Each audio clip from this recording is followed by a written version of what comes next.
जे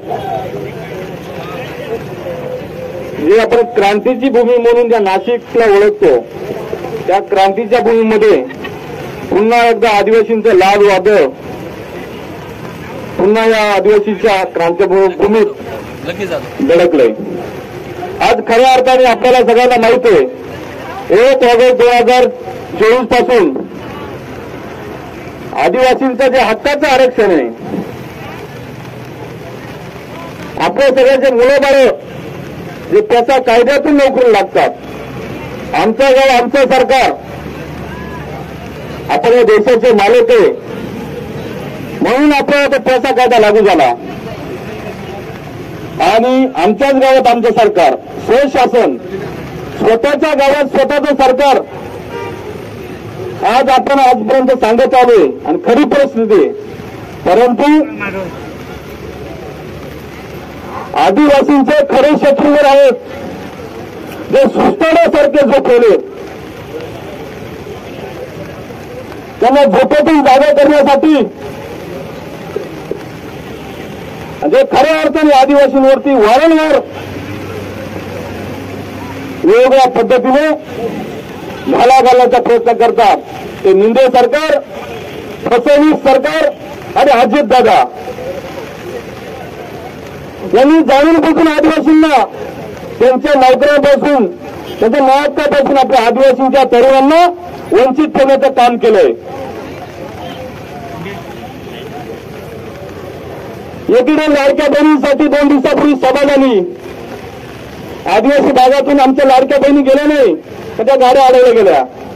तिथे फसवणूक सरकारचे उपमुख्यमंत्री आश्वासन देतात की आम्ही लवकरच कारवाई करू। मग एवढे दिवस झोपले होते का तुम्ही? आज माझ्या आदिवासी बांधवांना विनंती आव्हान आहे, आज वेळ आलेली आपल्याला स्वतःतून जागे यायची। आपण पण सुस्ताड्यासारखे झोपलेले।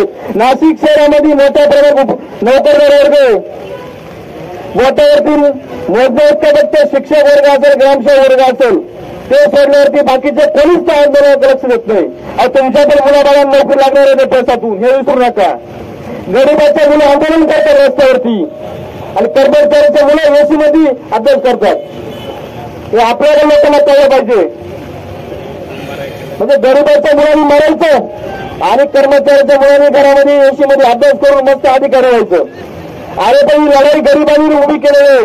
गरिबाच्या मुलं जेव्हा रस्त्यावर उतरतात तेव्हा आपल्या कर्मचाऱ्याच्या मुलांना लाभ भेटतो, हे तुम्ही विसरू नका। एवढे 22,000 लोक राहतात नाशिकमध्ये कर्मचारी वर्ग, वाढायला पाहिजे आपल्या लोकांना। पण आपले आमदार खासदार तर सुस्ताड्यासारखे झोपलेले लाचार आहेत, त्या पक्षाचे गुलाम झालेत आपले लोकप्रतिनिधी। तर तुम्ही पण जाऊ नका, तुम्ही शिकलेत। डॉक्टर बाबासाहेब आंबेडकरांनी तुम्हाला शिक्षणाचा अधिकार दिला, ते दूध दिलं पेण्याचं, त्यामुळे तुम्हाला बळ आलं म्हणून आज तुम्ही सटले। परंतु आता गावित साहेबांचं आमचं बोलणं झालं, आता शिवसेना करण्यात एक मिटिंग आहे उद्या परवा, आपण 50-50 हजार लोक घेऊन गोडीचा टोल नाका बंद करणार, आताच गावित साहेबांची आमची चर्चा झाली। कारण इकडचे महामार्ग बंद झाले पण मुंबईचा जाणारा महामार्ग 1000-2000 लोकांनी काही बंद होऊ शकत नाही, त्यामुळे 50-60 हजार पब्लिक पाहिजे गावित साहेबांनी, त्यामुळे ती आता तयारी चालू आहे आणि 2 दिवसामध्ये ते पण करणार आहे आपण। परंतु आपण सध्या काय करणार आहे, सोशल मीडियाच्या माध्यमातून झोपलेल्या आदिवासींना जागा करायचं काम तुमचं आहे, झोपलेल्या प्रतिनिधींना जागवायचं काम तुमचं आहे आणि या सुस्ताड्यासारखं झोपलेल्या सरकारला त्यांच्या छाताड्यावर बसून नरेटीचा गोट घेऊन आंदोलनाच्या इंजेक्शनच्या माध्यमातून आपल्याला वेळ घ्यायचा विसरायचं नाही।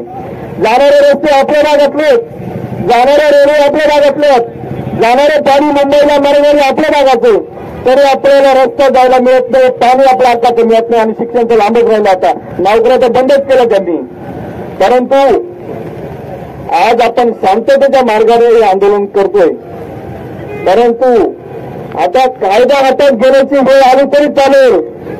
माझ्या राघोजी भांगरे, बिरसा मुंडा, चंद्रबीर, खाजा नाईक, राया ठाकर यांनी छाताड्यावर गोळ्या घेतलेल्या आहेत समाजासाठी लढतात, यांना जिवंत फासावर लटकवले। तुम्ही समाजासाठी केसेस अंगावर घ्यायची तयारी केली पाहिजे। त्यांचे विचार, त्यांचा रक्तरंजित विचार तुमच्या डोळ्यासमोर ठेवून हे आंदोलनाची दिशा पुढे ठरवली पाहिजे।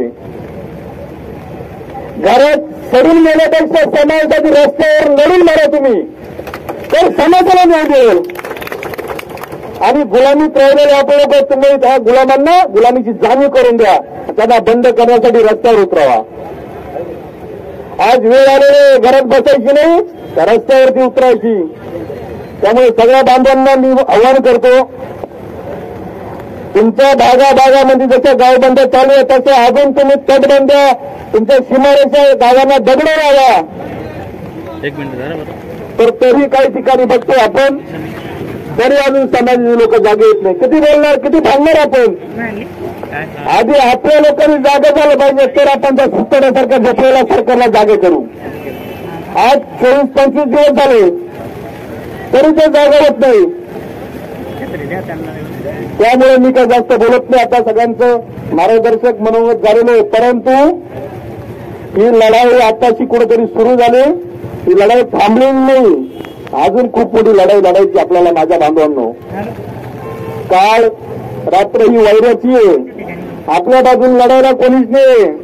तुम्हालाच रस्त्यावरती येऊन तुम्हालाच तुमच्यासाठी लढायचं हे कदापि विसरू नका. त्यामुळे सगळ्यांना जय आदिवासी, अरे लढेंगे, पैसे कायदा हक्क मिळालाच पाहिजे, पैसा भरती झालीच पाहिजे. अरे मुंडे फसवणूक सरकारचं करायचं काय. जय आदिवासी, जय शिवराय, जय भीम.